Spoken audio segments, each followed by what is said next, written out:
ಕುಮಾರಣ್ಣವ್ರನ್ನ ಅತ್ಯಂತ ಹೆಚ್ಚಿನ ಮತಗಳಿಂದ ಗೆಲ್ಲಿಸ್ಕೊಡ್ಬೇಕು ಅಂತೇಳಿ ಜನರು ಪಣ ತೊಟ್ಟಿದ್ದಾರೆ. ಹಾಗಾಗಿ ಎಲ್ಲ ಮಹಿಳೆಯರು, ದಲಿತ ವರ್ಗದವರು, ಹಿಂದುಳಿದ ವರ್ಗದವರು ಎಲ್ಲರೂ ಕೂಡ ಕುಮಾರಣ್ಣವ್ರನ್ನ ಗೆಲ್ಲಿಸಲೇಬೇಕು. ಲೋಕಸಭಾ ಸದಸ್ಯರು ಮಾಡೋದ್ರ ಮುಖಾಂತರ ಈ ದೇಶದಲ್ಲಿ ಮಂತ್ರಿ ಮಾಡಬೇಕು ಅಂತೇಳಿ ನರೇಂದ್ರ ಮೋದಿ ಅವರ ಸಂಪುಟದಲ್ಲಿ ಮಂತ್ರಿ ಆಗ್ತಾರೆ. ಈ ಜಿಲ್ಲೆಗೆ ಇರತಕ್ಕಂಥ ಜ್ವಲಂತ ಸಮಸ್ಯೆಗಳಿದೆ, ಅದನ್ನು ಬಗೆಹರಿಸ್ಕೊಡ್ತಾರೆ. ಈ ಜಿಲ್ಲೆಗೆ ಸಾಕಷ್ಟು ಸಹಾಯ ಆಗ್ತದೆ ಅವರಿಂದ ಅಂತೇಳಿ ಜನರು ಪಣ ತೊಟ್ಟಿದ್ದಾರೆ. ಎಲ್ಲ ಜನರ ರೆಸ್ಪಾನ್ಸ್ ತುಂಬ ಚೆನ್ನಾಗಿದೆ. ಹಾಗಾಗಿ ಕುಮಾರಣ್ಣ ಅವರು ಗೆಲ್ತಾರೆ. ಸರ್, ಏನಂದರೆ 2 ಬಾರಿ ಮುಖ್ಯಮಂತ್ರಿ ಇದ್ದು 7 ಸ್ಥಾನಗಳು ಕೊಟ್ಟಿದ್ರು ಕೂಡ ಮಂಡ್ಯ ಕ್ಷೇತ್ರಕ್ಕೆ ಏನೂ ಕೂಡ ಮಾಡಲಿಲ್ಲ. MP ಆಗಿ ಏನು ಮಾಡ್ತಾರೆ ಅಂತ ಸ್ಥಳೀಯ ನಾಯಕರು ಹೇಳ್ತಿದ್ದಾರೆ. ಇದ್ರ ಬಗ್ಗೆ ಏನು ಹೇಳ್ತೀರಾ? ಈಗ 136 ಸೀಟ್ಗಳನ್ನ ಕಾಂಗ್ರೆಸ್ನವರು ಕೊಟ್ಟರು. ಕಾಂಗ್ರೆಸ್ನವ್ರು ಕೊಟ್ಟಂಥ ಸಂದರ್ಭದಲ್ಲಿ ತಾವು ಅವ್ರ ಬೆನ್ನನ್ನು ಅವ್ರು ನೋಡ್ಕೋಬೇಕಾಗ್ತದೆ.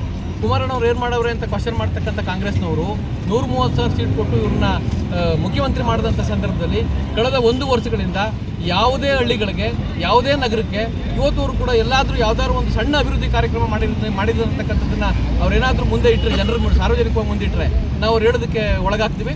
ಹಾಗಾಗಿ ಕುಮಾರಣ್ಣ ಅವ್ರ ಸಾಧನೆ ತುಂಬ ಮಂಡ್ಯ ಜಿಲ್ಲೆಗೆ ಸಾಕಷ್ಟಿದೆ. ಇವತ್ತೇನು ಈ ರಸ್ತೆ ಏನಿದೆಯೋ, ಈ ರಸ್ತೆನ ಮಾಡಿಕೊಟ್ಟವರು ಕುಮಾರಣ್ಣ ಅವರು. ಈ ರಸ್ತೆ ನಿಂತ್ಕೊಂಡು ಇಷ್ಟು ಚೆನ್ನಾಗಿ ಮಾತಾಡ್ತಾ ಇದ್ದೀವಿ ಅಂತಂದರೆ ಕುಮಾರಣ್ಣ ಅವ್ರು ಮಾಡಿಕೊಟ್ರು. ಹೀಗೆ ಕೆರೆಕಟ್ಟೆಗಳನ್ನ ತುಂಬಿಸ್ಕೊಡ್ತಕ್ಕಂಥದ್ದಾಗಲಿ, ಹಾಗೆ ಸಾಲ ಕಾಲೇಜುಗಳನ್ನ ಮಾಡಿಕೊಡ್ತಕ್ಕಂಥದ್ದಾಗಲಿ, ಈಗ ಅನೇಕ ಕಾರ್ಯಕ್ರಮಗಳನ್ನ ಕುಮಾರಣ್ಣ ಅವರು ಕೊಟ್ಟರು. ಸಾಲ ಮನ್ನಾ ಮಾಡ್ತಕ್ಕಂಥದ್ದು 2 ಸಾರಿ ಮುಖ್ಯಮಂತ್ರಿ ಆಗಿರ್ತಕ್ಕಂಥ ಸಂದರ್ಭದಲ್ಲಿ ಸಾಲ ಮನ್ನಾ ಮಾಡಿದ್ರು. ಇದ್ರ ಮುಖಾಂತರ ಮಂಡ್ಯ ಜಿಲ್ಲೆಗೂ ಕೂಡ ಕೋಟ್ಯಾಂತರ ರೂಪಾಯಿ ಸಾಲ ಮನ್ನಾ ಆಯಿತು.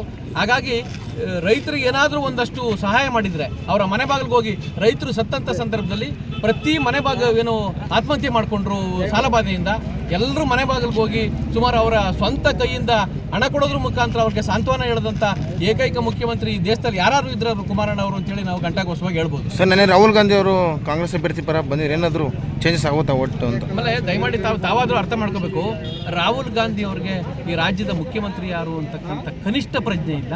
ಈ ರಾಜ್ಯದ KPCC ಅಧ್ಯಕ್ಷರು ಯಾರು ಅಂತ ಹೇಳ್ತಕ್ಕಂಥ ಕನಿಷ್ಠ ಪ್ರಜ್ಞೆ ಇಲ್ಲ. ಇವತ್ತು ಇಡೀ ದೇಶದಲ್ಲಿ 3 ರಾಜ್ಯದಲ್ಲಿ ಕಾಂಗ್ರೆಸ್ ಇದೆ. ಆ ಕಾಂಗ್ರೆಸ್ ಇದ್ದಂಥ ಸಂದರ್ಭ ತಾವು ಮಾಧ್ಯಮದವರು ಅವಲೋಕನ ಮಾಡಿದಿರಿ, ತಾವೆಲ್ಲರೂ ತಿಳ್ಕೊಂಡಿದ್ರಿ, ಸೂಕ್ಷ್ಮವಾಗಿ ತಾವು ಈ ಮಾಧ್ಯಮದಲ್ಲಿ ಬಿತ್ತಿಸ್ತೀರಿ. ರಾಹುಲ್ ಗಾಂಧಿ ಅವರು ಕನಿಷ್ಠ ಜ್ಞಾನ ಇಲ್ಲದೆ ಇರತಕ್ಕಂಥ ವ್ಯಕ್ತಿ ಈ ದೇಶ ಆಳ್ಲಿಕ್ಕೆ ಎಷ್ಟು ಮಟ್ಟಿಗೆ ಸಾಧ್ಯ? ರಾಹುಲ್ ಗಾಂಧಿ ಅವರಿಂದ ಅವರ ಪಕ್ಷದ ನನ್ನ ಹೆಸರು ಬಿಳಿಗೌಡ ಅಂತ ಅಂದ್ಬಿಟ್ಟು ಮಾಜಿ ತಾಲೂಕು ಪಂಚಾಯತ್ ಸದಸ್ಯ, JDSನ ರಾಜ್ಯ ಪ್ರಧಾನ ಕಾರ್ಯದರ್ಶಿ.